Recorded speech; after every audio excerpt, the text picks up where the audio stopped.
It's Rocky, the newest member, I'm winning.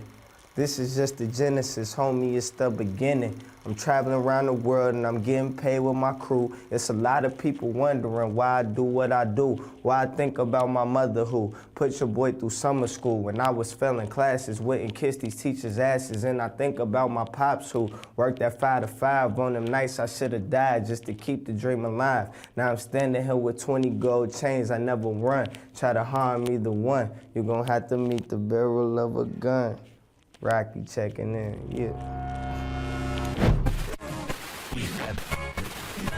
Maybach music. The DeLorean. Gull-wing doors rise effortlessly, beckoning you inside. Rockie Fresh. What's going on, man? What's up, man? Chilling. So where's the DeLorean, bro? I was back in the Chi, you know what I'm saying? It's in the cold Chi. It ain't fit for these long drives from Chicago to New York, so stay at the crib. Man. Yeah. There's been a number of events that have happened to like catapult you right now, man. But that video was insane. Thank you very much, man. We worked hard on that, so I'm glad people really appreciated it. Word. Yeah. So this mixtape, bro, Electric Highway. Yes, sir. It's very, very anticipated. There's a lot of eyes on it. Stage is big. Yeah, definitely. What you got planned? I just really wanted to show people who I am as a 21-year-old right now. So the content and the music is coming from that perspective, just the stuff that I'm seeing at the age that I'm at. The beats, you know what I'm saying, they're real musical. We went really deep into it. I think one thing with Driving 88, which was my last mixtape, I didn't really have the time to go in on the music just because I didn't have the money to pay for those long sessions. So when I got my deal, I was able to be in the studio a lot more. And you could kind of hear that with the instrumentation on the project. And yeah, man, this is gonna be a real futuristic experience for the listeners. If you in a point in your life where you need to be motivated to go reach a goal, or, you know what I'm saying, to get to a certain point, then that's the perfect tape for that. Yeah, so many say I'm living life wrong. I work hard and I fight strong. Young again, I'm just trying to live my life long. Young again, I'm just trying to live my life long. And one thing that Ross, you know, really respect about me is my ability to do hooks. So he sent me the record, I laid the hook, laid my verse, and yeah, just. So Nipsey was on it already? Yeah. That's crazy. Yeah, and it's like, because of the lives that we live and how, you know, in tune with ourselves, you know, that we are as artists, it made it easy for us to be relatable with each other on the record without even having to be in the same setting. So that's what made it dope. All night, party all night, count money all night, then I smoke all night. Your previous music up until this point has been real introspective. Is that going to change at all? Or you have this bigger platform? Are you looking to kind of like do more radio stuff, or are you kind of sticking to the roots? I'm definitely sticking to the roots, but the more I grow, you know what I'm saying, and the older I'm getting, the more I see how powerful my voice can be. And so when I go in to work on records, now it's more so directly being an outlet for the fans, you know what I'm saying? Whatever they're going through, whoever listening to me, hopefully I can make their day a little bit easier, their lifestyle a little bit easier by what I'm talking about. And I think before, a lot of it was about that, but then it was another half of me just trying to impress people to get into the game, you know what I'm saying? And I've definitely impressed a lot of people that I didn't even think would look in my direction with Driving 88. And I think the MMG deal was kind of like, you know, a huge sign of that. And so now it's more so about really motivating the people that I got in tune with me. And, you know, if some new fans come with that, then so be it. Your boss is the boss. Yeah. He has a great ear for production. How involved is he in this project? Well, he definitely hooked me up with a lot of records. My homie Spiff, you know what I'm saying, who introduced me to Ross, he's always sending me beats too, and they're always in the lab, and when they get stuff, you know what I'm saying, they always send it over to me. And I think that that's one cool thing, you know what I'm saying, that makes me being on MMG just so dope, is that, believe it or not, you know, Ross really has a strong understanding for my sound, and a lot of the records that he sent me were just automatic, you know what I'm saying, for me.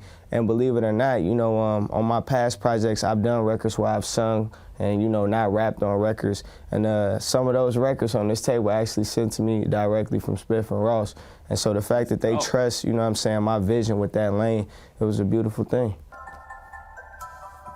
It's for all the DJs. Yeah. One of the freshest digging they seen in a while. Anybody that disagree is just deep in denial. I be making my paper, that bitch be making me smile. Niggas. You know, it's crazy, like, cause with records like this, a lot of fans hear this and be like, oh, the artist is changing, he's rapping about money and shit. But people don't really realize how much that did for our lives, you know what I'm saying? Like, people's parents struggle, and the only way to say that was the money that you get or believing in yourself when people were saying that you was whack and things like that. And all of those emotions come out on these hard records, and that's what kind of make them kind of songs, you know? I still want to set an example for kids, too, that this lifestyle could be fun. Just because I'm positive don't mean that I can't, you know, have fun out here. And that record is a symbol of that. The things that I'm talking about lyrically, you know, it's still a lot of hunger. You know, it's still a competitive flow in the record. But at the same time, it's talking about a lot of futuristic things that I plan on doing. And I think that, you know, that's the key to a lot of the songs off Electric Highway, is really encouraging people to dream and set some goals for the future. Look at this way I'm tipping. Look at the countries I'm in. All my niggas tripping. I got the team with me, the whole scene with me. I stand tall, no lean, but brought some green with me. I love that, like, it's ill that you even have to be almost self-conscious about a record like that, like how it's going to be received. You know what I'm saying? Like, that's whack to me. But it also relates to what you said earlier about having a couple more haters. Yeah. And that, but to me, that's a definite symbol of success. Yeah, definitely. And it's a beautiful thing, you know what I'm saying? When you reach a platform in your life with people that don't even know you, just dislike you because you're successful, like, and you even on their radar, you know what I'm saying? I remember when it was tough for me to even get people to listen to it. So whether you dislike it or not, the fact that I'm on your radar, that means that, you know, the buzz is real. We really grinding out here. Word. Yeah. Welcome to Electric Highway. I'm doing things my way. My life is an example of exactly how to grind pay. Ice blue diamonds like bottles of that Bombay. I came a long way to Rose from that Andre. The record is just super special to me because it's real straight to the point. You know, lyrically, I'm really just talking about, you know, certain dreams that I had, certain things that I was experiencing this year as far as, you know, me having a couple of more haters now and just, you know, me coming from where I was to now being in MMG and directly how that's affected my, you know, outside of music life. And but at the same time, it's real on the surface, you know. I feel like that's something that I really wanted to do on the intro.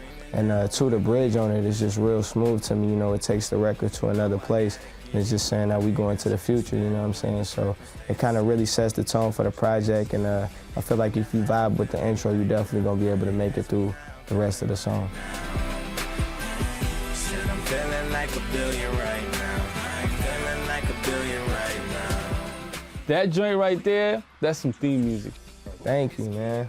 For real. That's the vibe I wanted to give people, though, you know, something for them to wake up to and just really go out and get it after they hear, you know? Man, when you put that first, Yeah. it's gonna take me like couple, you know, repeats before I can get to track 2. Like, that's a crazy opening, man. Thank you, man. I really, you know, wanted to give people something off the jump. And I'm young, you know, I got a lot of music still to offer the world. It's a lot of things that I could still add and improve on, but I really want every project to just come off from beginning to end as something super quality. And, you know, like I said, I just feel like that record sets the tone for the entire project and just gives you the vibe of how I want you to feel throughout the whole process. That's scary right there. Man, that's what's up. I felt like I could fly for a little. Probably can, man. I'm not even gonna try. Look, man, I appreciate you playing me the joint. For real. It's love. We gotta get back up, too. Yeah. Yeah, next project or something. Oh, yeah. Like a billion right now.